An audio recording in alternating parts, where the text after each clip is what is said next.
Yeah, so Biden campaigned on many things, right? Building back better, baby. But he campaigned one of the main promises, one of the very few promises, but one of the main ones nonetheless, was the $15 an hour minimum wage increase. Now, this is something that's desired by the overwhelming majority of Americans. This is something that has been proven time and again to take millions of people out of poverty. The right wing lies about raising the minimum wage have all been debunked. If your business is not able to sustain, if you pay your workers a living wage, then maybe your business should shut down. So anyway, Biden was promising this, and with the majority control over the House and Senate and him being the president, of course you can pass this. Of course you can pass pretty much anything that you want, right? I don't even remember the notion of a parliamentarian existing at all. My entire adult life paying attention to politics, but all of a sudden this random obscure figure comes into play to actually just block this addition to the stimulus bill. This $1.9 trillion COVID relief bill that's being heralded as like the most progressive piece of legislation in the history of this country, Robbie. I don't know why, because it has this minuscule stimulus check for people of whatever, $1,200 or whatever, $1,400 to subsidize Trump's $600 to give us that $2,000 check that we were all promised, that one-time $2,000 check. Apparently a renewal of federal unemployment benefits and a boost to the child tax credit. Other than that, I don't actually know what is in the $1.9 trillion. It's a lot of fucking money, probably hundreds of millions, if not billions of dollars to a lot of foreign governments, subsidizing Israel, giving money to, foundations like the Gates Foundation. I know that there's like a $1 billion grant for that. Who knows, right? I haven't looked at like the nuances of what else is getting money through this. But I will say that one of the main pieces of legislation that was supposed to be earmarked in this was the minimum wage, which we were all promised, which we all know is a very good thing. Even conservatives in Florida voted for an amendment to raise the minimum wage in the last election, which overwhelmingly passed. And just to give people a little bit of context about the minimum wage, because the minimum wage has not been raised since 2009, which is 12 years ago.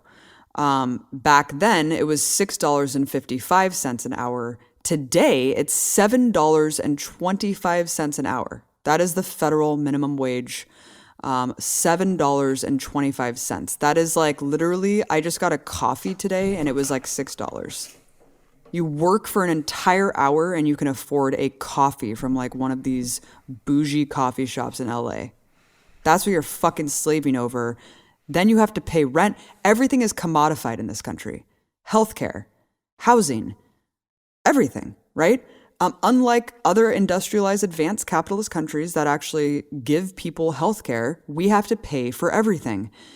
And there's a reason why 50% of the people in this country are either in poverty or living near poverty, living paycheck to paycheck because of poverty wages. Poverty wages. The fact that the minimum wage is $7.25, despite the increase in the cost of living. This is just like totally nonsensical. If you just like look at the last 50 years in this country, the minimum wage would be $24 an hour if it kept up with productivity and with inflation and the cost of living. But that's not at all what's happened. It's been stuck like this, like increasing maybe like a quarter or 50 cents, basically for decades. Meanwhile, prices and inflation continue to go up. So it's disgusting, Robbie, that that $15 an hour is considered this controversial thing, that it's considered a close step to just full-blown socialism, that you actually have just fear-mongering constantly about how Biden and the Democrats are socialists and the $15 an hour minimum wage is a socialist thing. It's like, no, this is called a living fucking wage. And if you can't afford to pay people a living wage, your business should be shut down. I run a business, not even a business, like this media organization, which we employ, me and Mike, and sometimes you, sometimes John, and sometimes our research assistant. And I would never dream of paying anyone below $15 an hour. It's insane to think of any business paying someone less than that. There is nowhere that you can live in the entire country and pay for a single bedroom, or maybe it's a 2-bedroom apartment on the federal minimum wage. That is a study that has been done. So you literally cannot live in this country.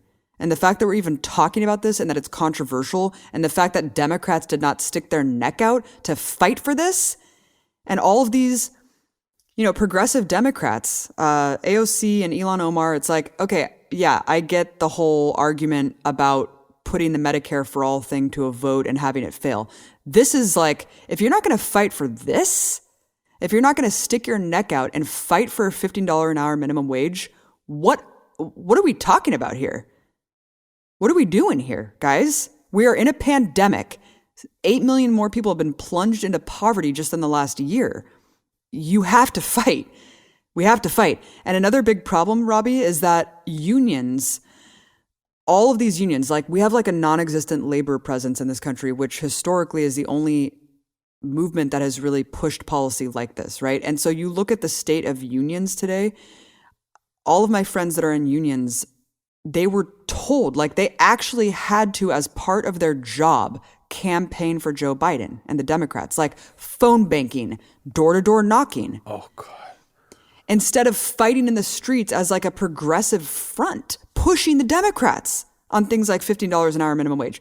But it's just so strange how it's been folded into the Democratic establishment. And like, it's like the Democrats know they need the unions and the unions know they need the Democrats, but it's like they're not pushing them from the left really on these things. And there's absolutely no fighting forces pushing for something like $15 an hour minimum wage. Even Trump promised in 2016 that he would raise the minimum wage to at least $10. So you have this crazy reality that we're in now where it's just a parallel like universe, like you look at the rest of the world, everyone else is living a completely different life. In America, we are exceptionally fucked. We have 500,000 people dead from COVID. We have no health care. We can't even get a living wage. We have Biden saying nothing will change, proudly boasting that. Before this was even voted on, Robbie, Biden went on CBS and all these other news networks and he was like, I really want the minimum wage hike. He's like, but, the rules of the Senate, I can't do anything about it. He's like, it probably won't pass. It probably won't pass because of this filibuster, which is not even a law. Chuck Schumer has the majority. Chuck Schumer could easily have just said, no, we're not going to use the filibuster and require like 60% of Democrats to vote for this. We're going to just use our leverage because people fucking voted for us so they can get out of poverty. Instead, they just left it all up to the filibuster, which is fake. Like they literally don't need to use this filibuster, and this obscure parliamentarian, this woman who just came out of the shadows and was like, nope, actually, no, we can't put the $15 an hour minimum wage in the COVID relief package. And everyone's like, who is the parliamentarian? Who is this person? Why is this person deciding whether or not to put the $15 minimum wage in here? And Walter Smolarek for Liberation News wrote a good comment about it. He just said he said this on CBS and all these other news outlets because he wanted to signal to corporate America, the right wing, and to the Senate parliamentarian that he did not want it to go forward. Because it would have been too damaging to Biden's efforts to forge quote-unquote bipartisan unity with the right wing. That's really what's going on here. Biden never wanted it. He was all doing it tokenistically, just to appease the people who voted him in. And he's moved on, Robbie. He's moved on. And we know, there was those 6 Democrats or whatever who voted against, and all we needed was the Democrats to vote for this. But 6 Democrats, including like Joe Manchin, someone who's like, oh, he's just a centrist Democrat. It's like, no, centrism almost sounds like good and reasonable. This is a reactionary right-wing position. You are voting for, to keep people in poverty. Like, let's stop calling these people centrists. Someone made that point the other day, and I was like, that's actually a really good point. Like, centrists almost make them sound like reasonable, But one of the 6 Democrats who voted down the minimum wage, of course, Kristen Sinema, someone who was a meme for like 72 hours because of her curtsy and outfit that looked like she was like Alicia Silverstone and Clueless, voting down giddily the minimum wage.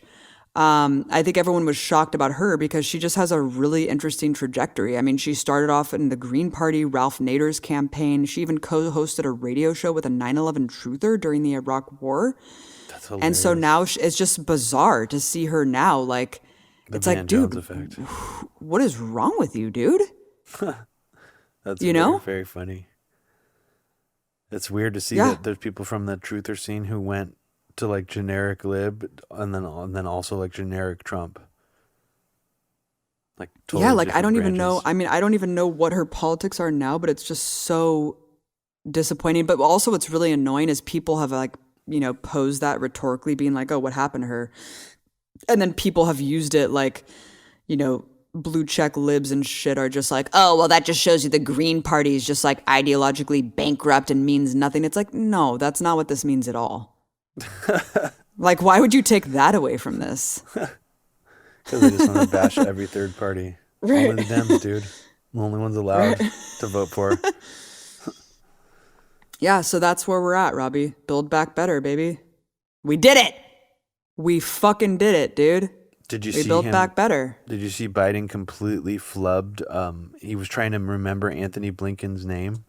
Or And no, Lloyd Austin. yeah, maybe it was Lloyd Austin, and Yeah. it was fucking crazy actually. That video clip. Not surprised. I mean, Jesus. I mean, he can't even remember his wife's name, so I'm not surprised he can't remember Lloyd Austin's It name. really does seem like he has dementia.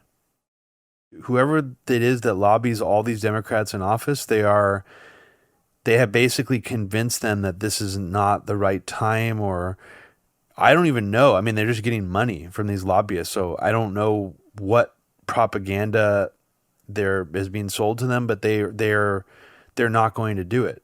I mean, it's too much money that these corporations are going to have to spend. I mean, it's going to be Yeah. huge for them. It's going to be a really big deal for them. They control all of Congress and the Senate. So, Yep, yeah. you're right.